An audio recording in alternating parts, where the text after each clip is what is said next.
Well, I don't know if you're joining me late. I mean, that was it's becoming a broken record now. That was about as ugly as it gets, except for the last game and the SEC opener at home against Auburn. And we've seen this. This is becoming a a portrayal of dysfunction and just.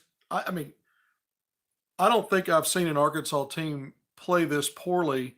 I'm not even sure John Pelfrey's team that went 2-14 back in '08 and '09, 15 years ago, was this bad consistently. They were bad. Maybe they were, and I'm just, what do you call it, recency bias or something going on here. Okay, Arkansas Razorbacks slapped around once again on the road tonight with Ole Miss. Arkansas was shorthanded, but does anyone have any confidence that even if Tremont Mark had played, that this game, that this outcome would not have been a loss by double digits? The fact that you lose by, I'm going to go through, is another one of those record nights or close to it losses. 77-51. It's a good Ole Miss team. So it was a matchup that I thought Arkansas might have some advantages in a couple of part areas, and we'll talk about that. It certainly didn't play out that way. Certainly didn't play out that way. But a 26-point deficit in Oxford, loss in Oxford.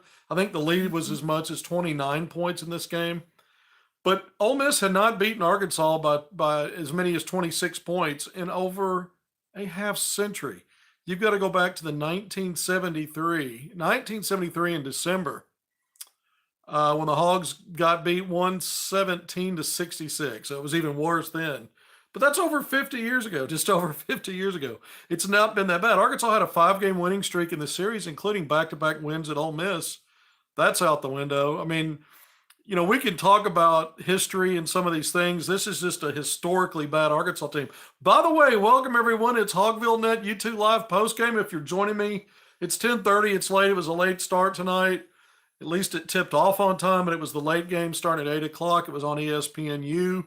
Probably didn't have as much eyes around the country as the Deuce or the Ocho or the mothership ESPN, but still, everybody's going to see this score. And Arkansas now 1-5 matches the team started in SEC play a year ago. This team is losing by 20.6 points per game, 20.6 in these 5 SEC losses. Arkansas matches its low water mark with 51 points. They got that far against Auburn, losing 83-51. We know that 32-point defeat to open up SEC play at Bud Walton Arena was the largest losing margin for Arkansas in the history of that building, 522 games. And now we see another marker here where you got to go back over a half a century to find an Ole Miss team. And look, these teams have played over 80 times historically. So that's not one of those weird stats where you go, well, they didn't play a lot. Yeah, I mean, Arkansas leads the all-time series. I think it's now 52-34. So my simple math says these teams have met 86 times. So that's saying quite a lot. And so Arkansas is putting up some really bad markers. And I just did an article. I went ahead and put an article out, talking about how bad this Arkansas team is in every single area. And I really started out and focused on the lack of effort, the lack of buy-in, almost to a man. And, that it starts from the top down, and that Arkansas needed to address that first. And then try to figure out how to fix some of the weak areas on both sides of the ball, inside and out.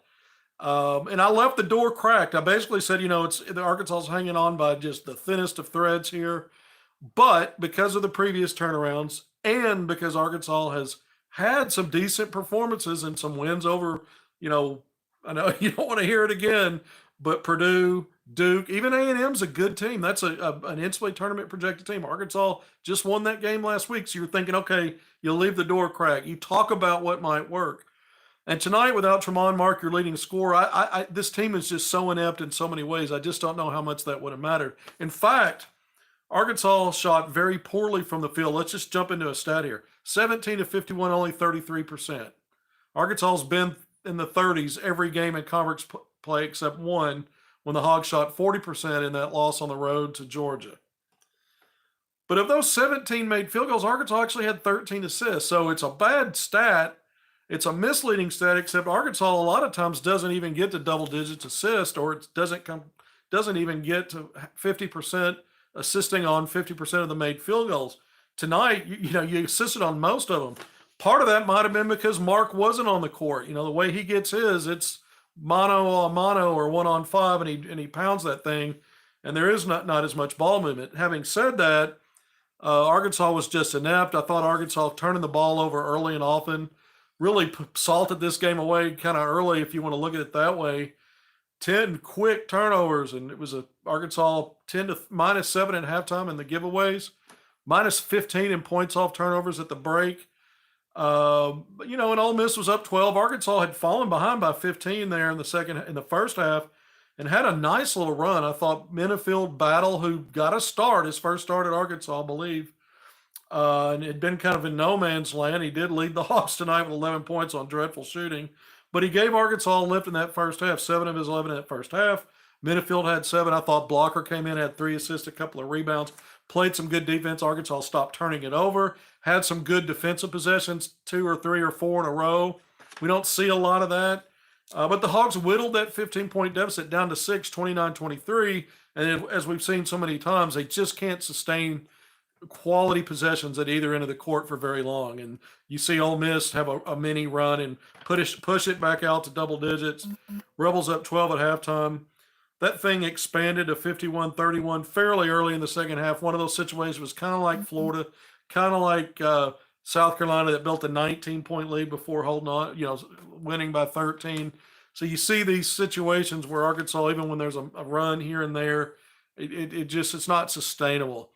But just looking at the shooting again, Arkansas 17 to 51, 33.3%, 5 of 22 from 3, 22.7. It doesn't surprise me that Arkansas took that many shots from 3, because this is an Ole Miss team where opponents have been getting up some 3-point shots, because they'll give you that. And Arkansas's got some decent shooters by percentage. I mean, Battle comes in as a 40% 3-point shooter on the season. Tonight in his start, again, he led the team with 11 points, 2 of 9 overall from the field, 1 of 5 from 3, did make 6 of 7 at the foul line, 4 rebounds and a couple assists. So, I mean, that was Caleb Battle as your main guy. Joseph Pinion, 10 points, 3 of 6 from the field, 2 of 5 from 3, 2 of 2 at the line. Seems like he makes all his free throws. He had 3 blocks to lead Arkansas tonight. The Razorbacks, actually, both teams came in as elite shot blocking teams, both ranked in the top 5 nationally in that category. Arkansas was +2 there, 8 to 6. Another misleading stat because everything else was a debacle. Trevor and Brazil didn't play the second half. 4 rebounds and 3 points in the first half, 3 of 4 from the foul line. Took only 1 field goal attempt from 3 and missed that. And then he tweaked his knee. You could see he was a little gimpy there to close out the first half, and looked like at one point Eric Melsman was asking him on the sideline, "Are you okay?" Because he took a hard spill on a rebound where Jamarian Sharp, the 7'5", long for days center, who had a good game, by the way, for Ole Miss, kind of helicoptered him down to the ground. And so Brazil made it through the end of the half, or I don't know if they took him out right before half or if he finished it, but he didn't. It was announced he would not play in the second half due to that knee. So we'll see moving forward. Tremont Market was the second game he missed this season. The first game he missed was against Duke, and Arkansas won that game. It just goes to show you where this team has just devolved between the years and in the ticker and everywhere else. There's just no belief, no buying. And again, effort. I thought effort was good at times. It's just Arkansas. One of the things I wrote about in my pregame, I put out a preview of this game, and I talked about this was not a good Ole Miss team when you looked at giving up offensive rebounds. It's worse than Arkansas, giving up 13.3 offensive rebounds per game. But what it's really good at is forcing turnovers and generating steals, nearly 9 per game. That's pretty elite in the steals department. You saw Arkansas feed right into it. And one of my keys to success, I'm like, Arkansas, and I use this word carefully, needs good, smart ball movement carefully, so that Ole Miss defenders couldn't just sit back and wait on drives and then reach in the gaps and pick Arkansas apart. Because Arkansas's got shaky ball handlers, not a true lead guard with good pace and good lead guard kind of handles. Arkansas struggles there. And what did Arkansas do? Arkansas did move the ball. Again, 13 assists on only 17 made field goals, but they were moving the ball and sharing it. The problem was they made some lazy, bad passes. They weren't careful with it. A lot of just errant passes, soft passes. You could see the lack of anticipation on where guys were moving or not seeing guys where they were moving to, carelessness, and those early turnovers really kind of pushed Ole Miss out there. Ole Miss started hot and then used those turnovers to kind of fuel their runs early. And then when you start looking at some of this, I mentioned Arkansas shooting from the field, 7 of 15 again, 1 out of every 3 shots made, 5 of 22 for 3, less than 1 out of every 4. 12 of 18 at the foul line, only 66.7%. A lot of that's just academic. Arkansas was actually, I think, 8 of 9 at halftime, so nearly 89%. But Ole Miss shot 31 of 66, 47%. 7 of 19 from 3 for 36.8%. This is a good 3-point shooting team by percentage. It was a team making in a low volume than only 7 threes per game, but so pretty much close to what not only the makes per game, but in the percentage as well. And then of 8 of 10 at the foul line, Arkansas actually got there 8 more times, but only converted 4 more. But when you get beat by 26, some of this stuff is trivial and academic. But what's not trivial, let's roll through it. Arkansas was competitive on the glass early, only -1 at halftime, ends up -15 in this game, 43-28. Offensive rebounds, 16-9, +7 for Ole Miss. This was a team, again, kind of like Arkansas, averaging less than 10 offensive rebounds a game, giving up over 13, which is worse than what the Hogs were, but +7 on the offensive glass. Second chance points, Ole Miss +6, 17-11. Turnovers, 14-9. Arkansas actually closed the gap in the second half. The problem is Rebels were +15 in points off turnovers in the first half and expanded that, despite losing the second half turnover battle, to a +18 for the game in points off turnovers. So +3 in the second half in that department, 22-4 overall. Points in the paint dominant for Ole Miss, 38-20. Fast break scoring, 12-2, advantage Ole Miss, +10 there. Steals, Ole Miss, 8-3, advantage there. Again, I mentioned Arkansas +2 in the block shot department. Arkansas's bench outscored Ole Miss's bench 29-15, but Ole Miss's starters really had good games and put up a lot of points, and Arkansas's not so much. And so, you saw another new starting lineup. Denaje Harris, I think, along with Battle, got his first start, if I'm not mistaken. Every Hog played that's scholarship or I still technically I guess Minifield's he's a non-scholarship player, but so your 13 scholarships plus Minifield, 14 there. And again, this is another, this is at a point now. Arkansas is hosting game day. Game day's rolling into Fayetteville. Bud Walton Arena, and Arkansas has the pleasure of hosting number 6 Kentucky on Saturday. And we're looking at a 1-6 start. If that happens now, that's the worst start under Eric Melsman, and they've had some bad ones. That'll be the worst through the first 7 games of a conference season. You assume if it's a migraine headache with Tremont Mark, he'll be back. You never know because of performances against really good teams at home outside of Auburn.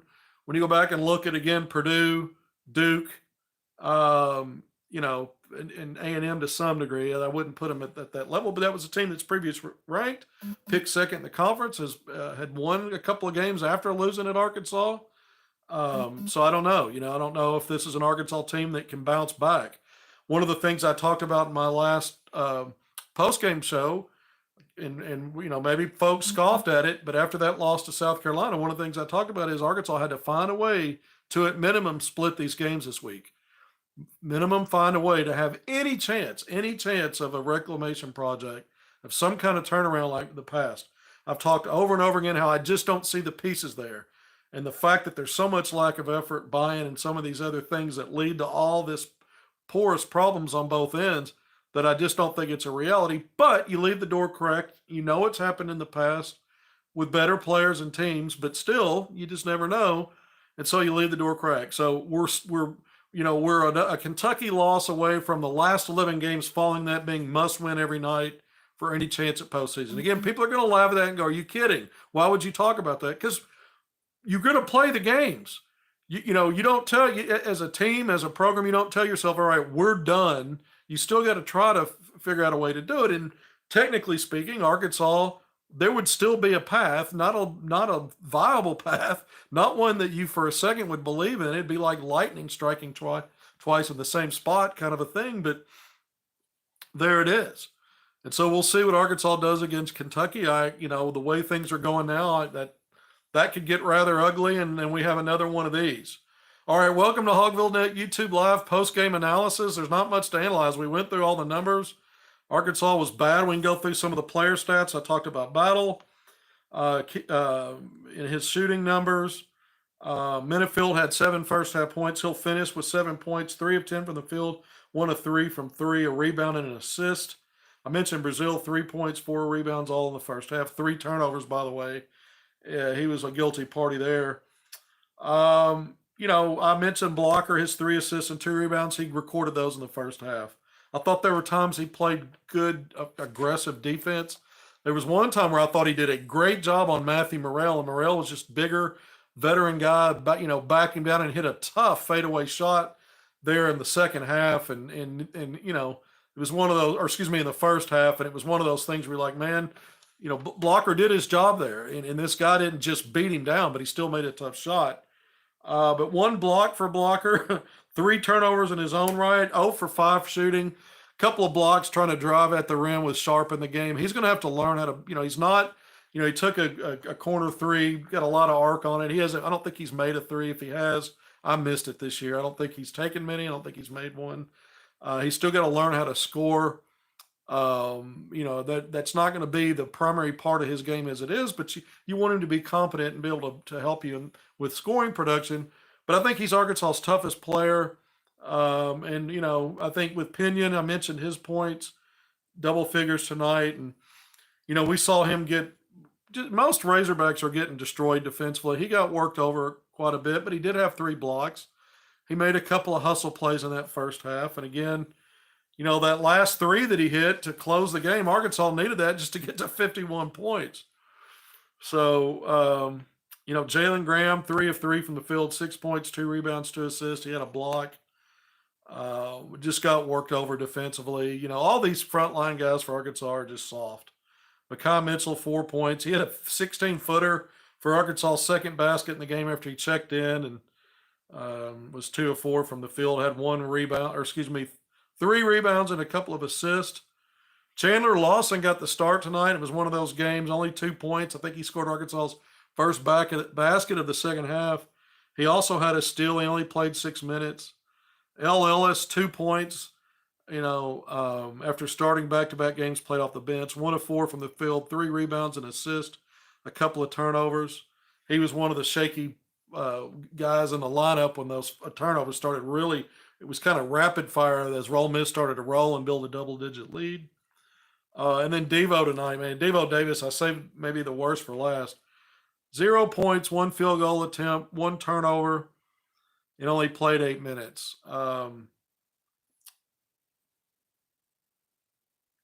Where do we go from here? Jeremiah Davenport, 3 points. He was 1 of 5 from 3. 3 rebounds, a couple of assists.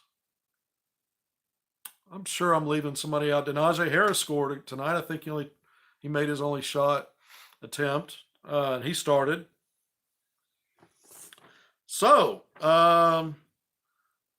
proof of life. We didn't see much tonight. The only thing I could say is I do think, I want to get to some of the comments. They'll come back up on the screen. We're nearly 20 minutes in. We're not going to go long tonight. I do think Arkansas at times displayed more effort. Where do we go? Badminton? Badminton. Yeah, badminton. I'm very competitive at badminton at this age. Mid-50s.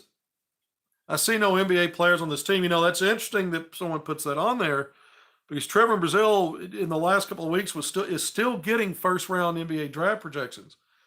This is a guy that's going to that I think he's going to continue to slide there.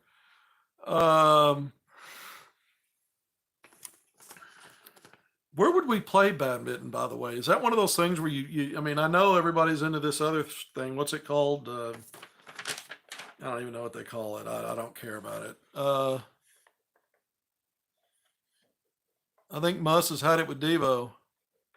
No NBA players on the team. I'm repeating some. There's other comments coming in. Yeah, this is becoming if Arkansas fans weren't passionate, this is almost a comedy of errors. Any other team in the SEC, you're like, wow, I'm glad to see that. I'm glad someone else is taking lumps. And right now, that's Arkansas. And looking at this, let's talk about this for a minute. Arkansas is 1-5 in league play. Combined with last year's 8-10 record, that's 9-15. When you look at regular season SEC games, spanning back, so you have to go back 2 seasons ago to have a winning record in league play and some semblance of positive in SEC play. There was some positive last year because Arkansas started 1-5, finished 7-5. But remember, Arkansas lost its last 3 regular season SEC games. So if you want to do math that way, combine those with a 1-5 start here, that's 1-8 in Arkansas's last 9. 1-8 in Arkansas's last 9 SEC regular season games. Arkansas did split games in the SEC tournament last year, but if you throw those in there, that's 2-10, 20% against SEC teams. Pickleball, there it is, pickleball. I think I'd rather play badminton. Put the net up. Do you play? Yeah, badminton's played with a net. I forgot. We used to play it as a kid. What's going on with this team? There's something going on behind the scenes. Oh, there's no doubt about it. A lot of stuff going on behind the scenes. We'll get to a point where we can talk about that more freely and openly. I don't know how soon that'll be, by the way. This is, it's really hard to dive into this because everything is so bad right now that there's just not much to say, here's a foundation and at least maybe this or that. I can't even identify players who I see a ton of value if they return next year, because I think it's going to be mass departures again, and I'm not sure what would be built around them or what would be coming in that might even change the dynamics. I mean, I think Blocker is a guy that in some program is just only going to get better and better. Can that be Arkansas? Will that be Arkansas? Some of these guys, it's good riddance. They're out of eligibility after this year. Some of these guys, it's toodaloo. Other ones, you don't know what they might do, but you might want them not to come back. I can't say right now. Walmart, man, I need to put these on and just read comments. Just wait till they come up. Too far away from them by the time. Only one, I think, Blocker. Tremont Mark, I don't know if he'd stick around. He's got more eligibility, another year at least. I don't know. I don't know who all's sticking around. I don't know from top to bottom how this shakes out. So that's not about anybody being on a hot seat. It's just other things that could factor in. And so we just, you just wonder about that. Arkansas's got 2 players signed in the early November period, a couple of national top 75-ish kind of guys. From the high school ranks, we know the transfer portal's been where the bulk of the recruiting's taken place, except for that 1 6-player class with 3 5-star one and dones. Look, Arkansas's best teams, when you look at this, I mentioned the losing record last year.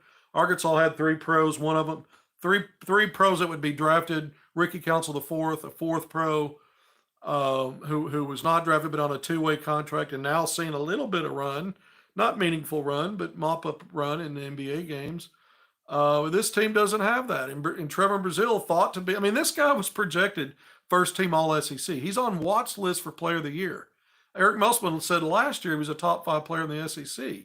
A ton of NBA scouts and GMs were in the building for Pro Day and saw him go off, and they were smitten. They were talking about him as a lottery pick.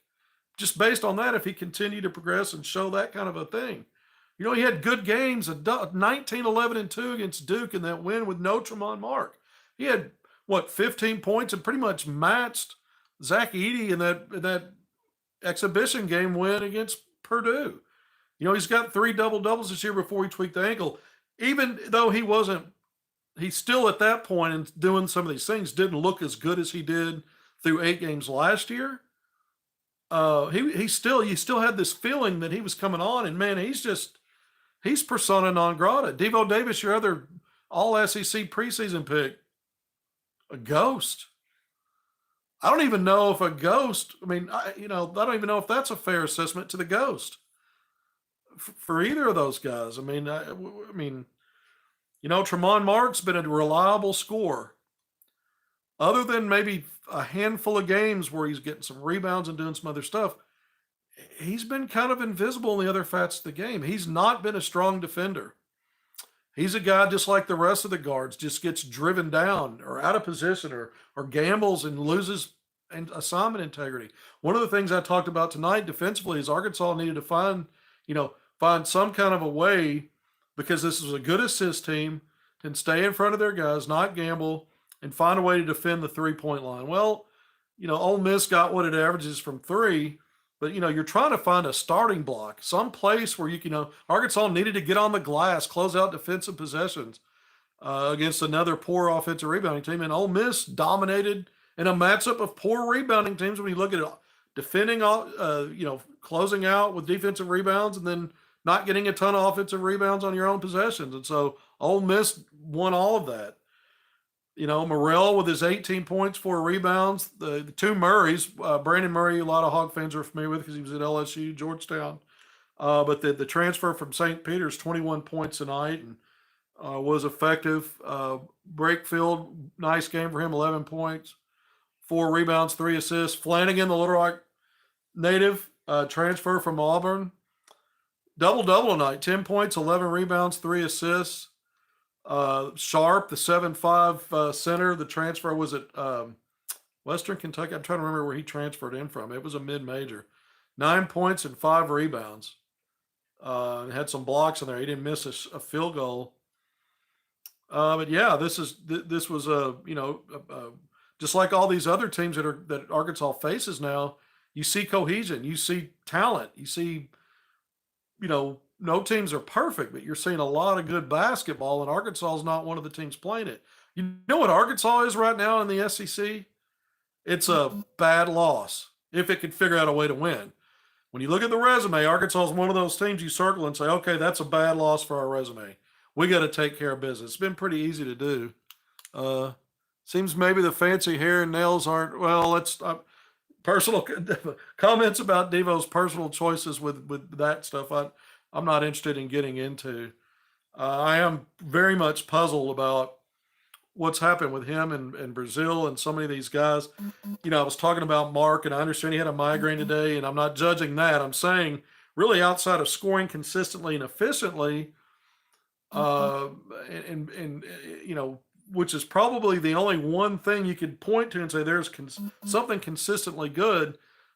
So much of the other areas he's just not been good enough in, and Arkansas needs the other stuff, because we know Eric Musselman's teams, you got to be sound on defense. It starts there. This team came in ranked 107th in KenPom and defensive efficiency. Ole Miss was actually worse than that in the same metric, 133rd coming in. Maybe these teams swap places after this game there. Arkansas was also 95th in offensive efficiency. Before SEC play, Arkansas, was in the 40s in offensive efficiency. Defense was bad, but the offense wasn't horrible. They had bad games. But since league play, you're shooting in the 30s. You're not shooting well from three. And you're failing to score more than 6 to 8 points in 5 of your 6 league games. The only exceptions is A&M.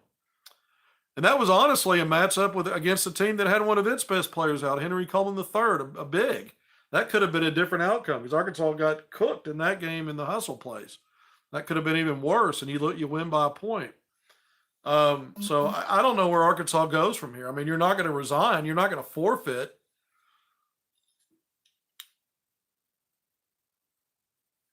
Oh, thank you, Leslie. Hit the like button. I think Nolan ought to go in there and get. Yeah, it's time to dust off Nolan and let him go to work. Oh, Nolan Richardson's he was a trailblazer. He literally did things that changed how college basketball was perceived in terms of how you go about winning. He was an innovator, and he was a hell of a coach. He's the GOAT at Arkansas. It's not even close. Eddie Sutton, if you want to say it's close, is second in there. And Eric Musselman's next. And Eric Musselman's had, really, really strong success in postseason in March. his second team, after starting 2-4, won 11 consecutive games to close out the regular season. And Alabama had such a big lead that Arkansas finished a game and a half at second place. Arkansas then won a 12th consecutive game in its opening quarterfinal in the SEC tournament before losing in the semis. So that team won 12 straight games against SEC teams. Finished second in the league, went to an Elite Eight. The following year, 0-3 start in league play, part of a 5 losses and 6-game stretch where you got blown out by OU in Tulsa. And then you came to North Little Rock and lost to Hofstra. Really got handled throughout that game, kind of like Greensboro earlier this year. Arkansas then starts 0-3 in league play, had some lopsided losses there. That team went on a significant run and finished in the top 4. Knocked off number 1 Auburn at home, knocked off a top 10 or so ranked Kentucky team at home, split games with Tennessee. Finished in the top 4 again. Got a double bye into the quarterfinals by virtue of that top 4 finish in league play. Got back to an Elite Eight. Knocked off Gonzaga, the number 1 overall team in the country. Number 1 seed in the bracket. So, I mean, it's not like Eric Musselman hasn't had success at Arkansas. It's not like Devo Davis hasn't been a pillar and a major part of that. You know, Arkansas had some good wins last year. San Diego State out in Maui, a ranked team that was eventual national runner-up. Kentucky on the road in Rupp as part of a 5 consecutive game winning streak after that 1-5 start. Knocked off a good NCAA tournament team, Auburn team in the SEC tournament to kind of get off the mat. You know, knocked off the defending national champion, number 1 Kansas to get to the Sweet 16. You know, the first Elite Eight year, and then last season, Arkansas ran into buzzsaws against teams on missions. I mean, Baylor and UConn. Yeah, I'm making excuses, but everyone's making the same excuse in those seasons because no one else won a title but those teams, and they killed just about everybody they played on the way there once they got to the NCAA tournament. So Arkansas's been in the mix and on the biggest of stages nationally, despite poor starts in SEC play.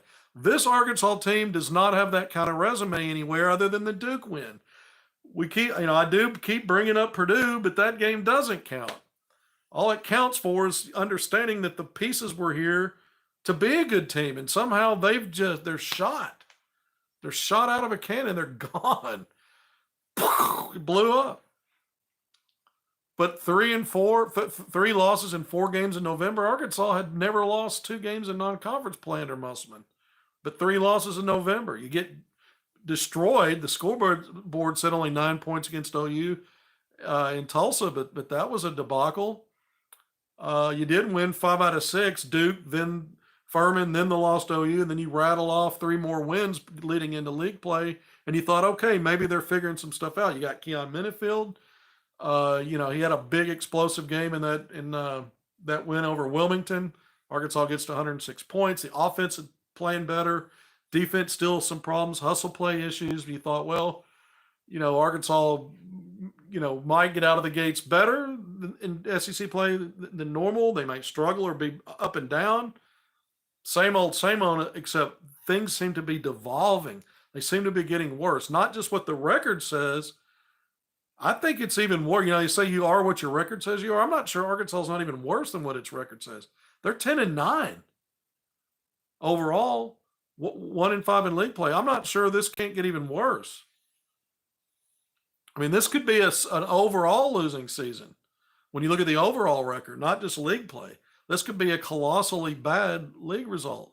Now, Arkansas does have home and away against teams like LSU, Missouri. They're not juggernauts. You get Georgia at home. You played fairly competitively. I mean, you did. You lost by 10 points, but you were within 3 with 6 minutes to go. And really, you missed a front end of a 1-1 to cut that down even more. Around 5 minutes left in that game. You lost by 10. You get Georgia back at home. It was a round robin against that crew. You get Vanderbilt, one of the bottom feeders. You get Vanderbilt at home this year. Hell, I can't even rule out that somehow someone will put the life paddles on this team and they'll figure out a way to beat Kentucky. I seriously doubt it. It could get ugly, but I mean, is it crazy to say this team might only win 4 or 5 league games? I think it's crazy to say right now. I think it's crazy to say they'll win more than that the rest of the way. I'm trying to point out some maybe spots But I mean, I just don't see any combination of players when I look up and down this roster that you start to get a vibe that's clicking. It's so dysfunctional. It looks so bad. And again, there were times tonight where I thought they dug in. They had a little spurts here and there. Any team with a pulse is gonna, just by blind luck, string together a few good possessions. That's gonna happen. You don't want that to fool you.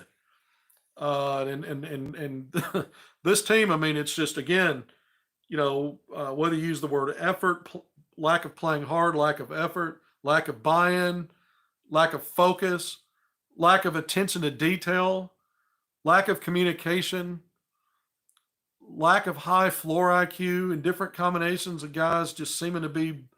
I mean, it's like Keystone Cops out there. What other analogies can we make? Am I negative enough for you? Welcome to HogvilleNet YouTube Live.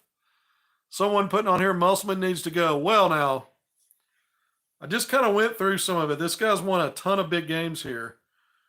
And yeah, it hasn't been pretty in conference play the last couple of seasons. This one could be worse than last year. You go back to year one, he inherited a team. They got off to a great start. Isaiah Joe gets hurt, and that team finished with a losing record in league play as well. It was better, but Joe played hurt for a couple of games and then missed 4 or 5. By the time he got back, the Hogs had lost 5 consecutive. The pieces just weren't there. So to me, and then that was the COVID year. There was no postseason. You just really don't. I don't hold that against Musselman. I don't hold that result to later turn back to it and go, look at that. He had a losing record there too in the league play. I just don't think you do that. Much like I used to argue that what Mike Anderson inherited was a dumpster fire. It was. The AD said he got a 3-year pass or 3 or 4-year pass. I thought the first 2 years, especially with Powell getting hurt and lost at the very beginning of that season, I thought, yeah, that's fair. The first couple of years probably fair for him. I'm going to say that about Musselman. I don't count that 7-11 against him. And everything he's done since then has been really good up until this season. And even the 8-10 last year, you redeemed yourself in the postseason. Get to that Sweet 16 showed program momentum. It showed, okay, Brazil was lost before you ever got to league play. Nick Smith Jr., one of your top players, eventual first-round draft pick, despite all of his issues with his knee, played less than half the games. And so you could understand it. You could say, okay. But now I don't see any excuses here other than this is just a bad assemblage of everything. And I think it starts from the top down. This is not going to be one of these situations where I blame all the players and say, these guys won't take to coaching. Because Musselman, again, I'll bring this point up. He's talked a lot about how great their practices are. I mean, that's a problem. If your practices are great and this is what it looks like when you roll out when you turn the lights on and bring in the officials and play somebody that's got a different uniform than you do, that's a major problem. And I think it starts from the top down. I think it's a concerted effort. Coaching has to translate and the players have to buy in. You need effort from players, but you need the coaches to convey how to get there. And if they can't, then they're tuning you out. And the body language on these guys. I mean, this is a team that lacks belief, lacks buy-in, and so blame goes both ways. When we give credit to coaches for winning and having major success, we've got to look at it when things aren't working and say, okay, I mean, that's just the way it is. And when you see so many guys on the roster, he recruited. These aren't leftovers from somebody else. These are all players he brought in. He's in year 5. When you see that, where's the disconnect? It's everywhere. That starts the top and trickles down. Yeah, at some point I'll be able to talk about more stuff. It may be a while. We may have to get through the season. So that's quite a ways to go. And it'll seem really long with the way these games are playing out, won't it? Coaching and chemistry is not mixing this season. Yeah, I mean, they talked about this, something else they talked about. This team really likes each other. Great chemistry. You have a veteran group. That's the other scariest shit piece to this. A veteran team, over 30 years collective college experience. So I guess it's a double-edged sword. You can have some bad habits and some bad stuff. I mean, some of these guys weren't exactly playing at the highest level and winning at a high level. Some were, though. Some have done it here. What gives? What am I missing? I think there's a lot of stuff I'm not missing that I can't talk about, but there's other stuff that I still just from a pride standpoint. Where is it? Where's the? I mean, you know, you know, um, where's the backbone? No offense, no defense, no rebounding equals no wins. No, no. You can't force turnovers. Can't get steals. Can't keep from turning it over. Can't win in fast break transition. Can't win in the paint. Can't win. Arkansas, when you look when the dust settles, sometimes stats are misleading. Arkansas checked a couple of boxes tonight. One bench scoring almost 2-1. Woohoo! 8-6 and two elite shot blocking teams. Arkansas won that battle. Where do you play? Do you hang a banner for that? Mm-mm. Man, this is. I mean, let's repeat this. Say after me. College game day for the first time ever showing up to Bud Walton Arena, a decision that was made recently. I mean, is it so it can be, historically bad so they have an excuse never to come back? I'm not understanding this. Is it so that they can promote Kentucky with a road win in the SEC? I mean, I don't know what they're thinking here is. I'm interested to see. I expect the place to be packed because it's Kentucky, because it's college game day. And maybe there are enough fans out there that think, okay, it's close to being over this year, but maybe there's a spark if we can help pack the place and get some energy in there, and maybe they find a way to win. Again, there's some proof of concept there based on previous results against top 10 teams, blue bloods. But I'm interested to see. I'll be there, by the way. I will be at Bud Walton Arena on Saturday, barring some unfortunate series of circumstances, which don't want to talk too much about that because I don't want to jinx it. But I'm interested to see what the crowd size is, what the energy is in the building, what Arkansas does. I mean, how nasty can this get? Because I think it's been pretty bad. I mean, you're now talking about some unprecedented stuff. Unprecedented. Auburn tonight against Ole Miss, some of the other stuff. I mean, South Carolina's a good basketball team, just knocked off Kentucky at home by double digits. But that was a team that just put on a clinic against the Hogs. I guess, Arkansas's played a tough schedule, but one win over Duke and an exhibition win over Purdue does not a success make. That's just, a drop in the bucket compared to the rest of this stuff. I wrote about it. Arkansas was competitive on the road against Georgia. Arkansas obviously was competitive at home against A&M, and that devolved into just a 1-on-5 game each for Wade Taylor IV and Tremont Mark. Mark was a little better. And L. Ellis had a nice game, by the way, kind of a snapback for him on one night. But this Arkansas team typically is lost, and matchups are different. The only thing that's not is that most of these teams are good. 8 or 9 are going to go to the NCAA tournament. Arkansas is not going to be one of them. And so every night that means you're challenged against good teams. You're not going to have a few breaks where the teams are really bad. Even LSU and Missouri and even Vanderbilt. Georgia's already beaten Arkansas. Some of these games I thought I mentioned where they're not as good as the top tier or the top half. They're still good enough the way Arkansas is right now to mop up. Could Arkansas go 1-17? I doubt that. It's possible. 2-14 was the standard set by Pelfrey. Could Arkansas get to finish 2-16? Possible. I doubt it. 4 or 5 wins. That's kind of the over/under right now. If I was Vegas, I don't know if Vegas sets. I don't gamble, but I know how some of that stuff works. 4 or 5 wins might be the tease line. 5. And then I think you've got a debate. I think it's fair to say maybe that's the cap. 6-12 looks nice from this vantage point. I mean, I'm being a little bit sarcastic, but I mean, to get there, you'd finish 5-7, which, you know, based on the way this thing's constructed and working out,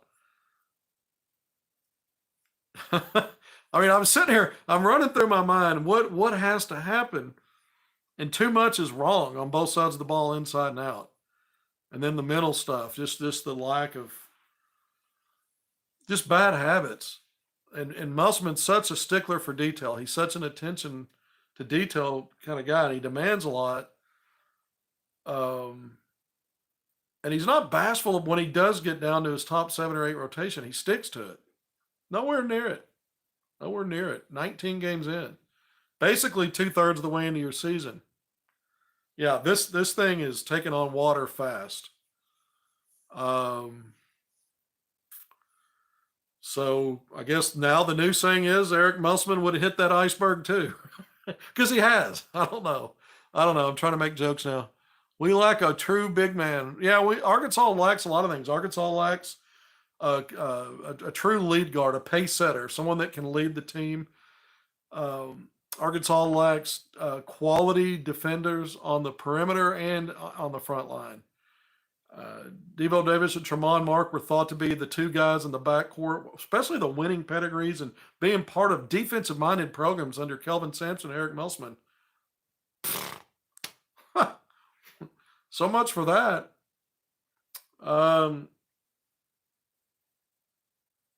Arkansas really doesn't have above the rim finishers. Brazil is, if he can, he needs a runway, or he'll run in there and get a put back dunk that looks nice here and there. But Arkansas doesn't have, outside of him, guys that are really, Blocker's a guy that'll attack the rim. But he's 6'2". Minifield's got a lot of quickness, and some burst.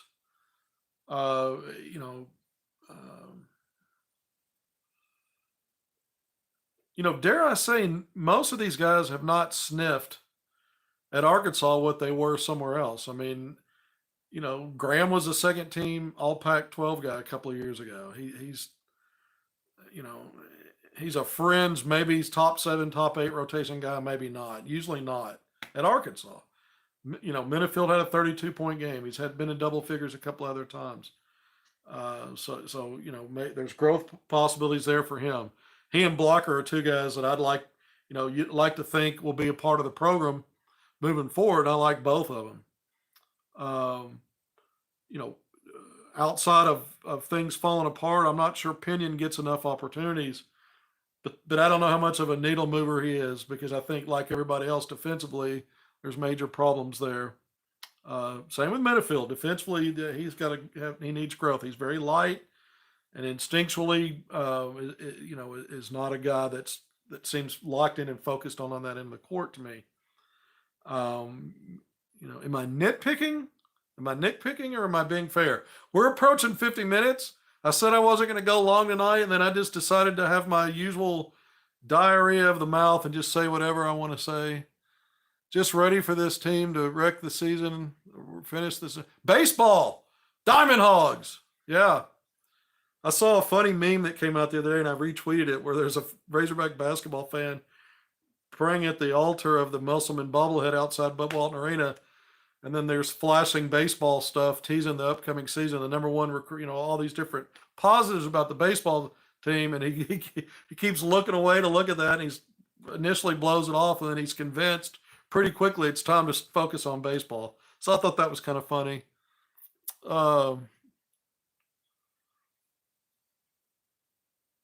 Somebody, I challenge you, give me a coherent combination of 2 or 3 things, and make it reasonable, that could fall into place here and turn this around, right?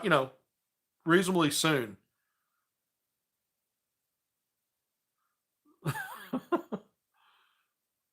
Give me a combination of 2 or 3 reasonable possibilities with these guys.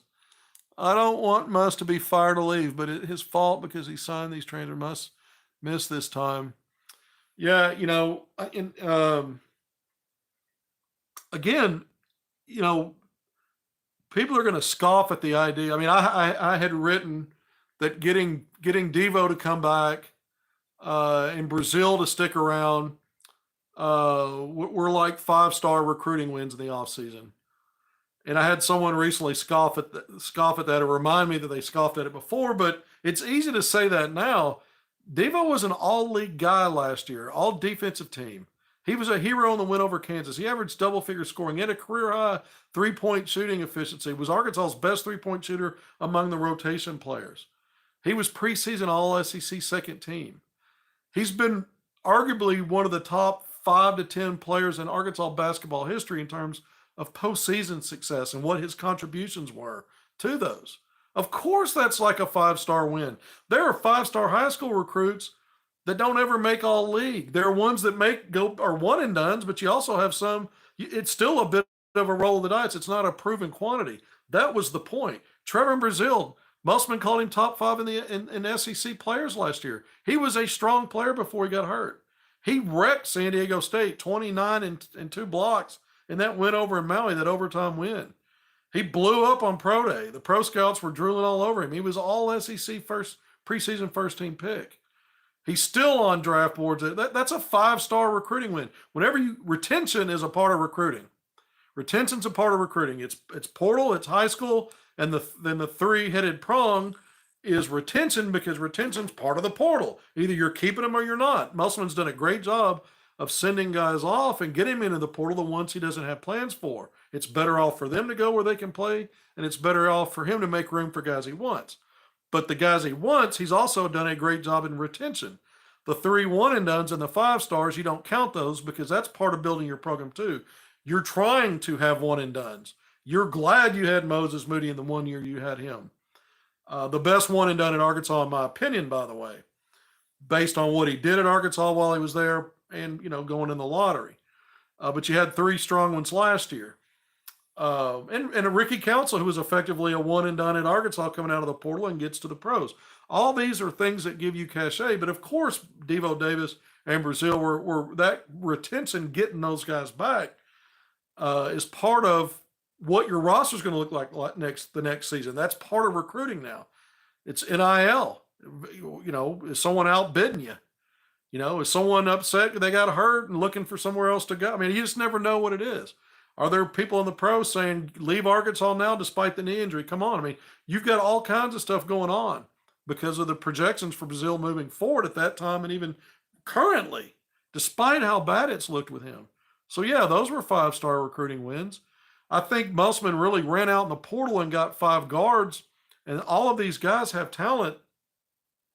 Tremont Mark, to me, playing with Kelvin Sampson and what the expectations are defensively there, and at the high level of winning, which has been even better at Houston the last several years since Musselman's been at Arkansas than what Musselman's done at Arkansas, I'm almost shocked by how he's not been a plus defender and most of the time not even average. I'm shocked that Devo's taking steps back everywhere. That is shocking. No one predicted that. Devo's had his ups and downs and is not a perfect player. But man, he's not been consistently like this. And I'm not just trying to pick on guys. I'm just trying to be candid about it. We can start looking again at Eric Musselman. His system, these guys are not connecting. They're not buying in. It's a bad mix. And they keep talking about how great practices are and how the chemistry is good. That's been said so often. So was that word salad? Is that believable?